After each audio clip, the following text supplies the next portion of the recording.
Əgər sən də işləməkdən və dünyadan yorulmusansa, İlahiyyatçı Rüfət Qarayevin İncilər, Elmin Qapısı və Mənəvi Səyahət kitabını elə indi İsra Nəşriyyatdan sifariş et.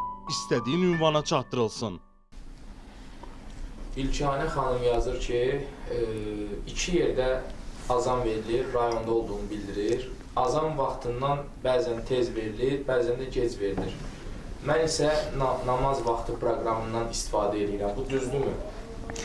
Ümumiyyətlə, qurtuluş yolu bundan ibarətdir ki, Qafqaz Müsəlmanlar İdarəsinin hazırladığı təqvim cədvəli vardır. Bu təqvim cədvəli tam ortaq bir vaxtı götürüb həm Əhl-i-Sünnət məzhəbi üzrə, həm Cəfəri məzhəbi üzrə.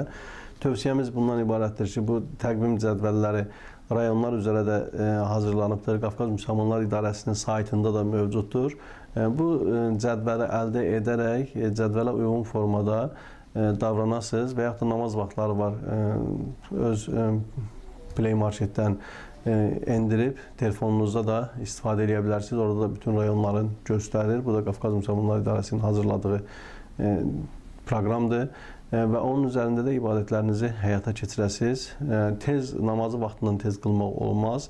Hər nə qədər əzan tez verilsə də, ola bilsin vaxtından əvvəl verilib, bilmədən edilərsə Allah günahları bağışlayandır, amma bilərəkdən əzanın vaxtı namaz vaxtından tez verilirsə, o qıldığımız namazlar batil hesab olunmuş olur. Rəbb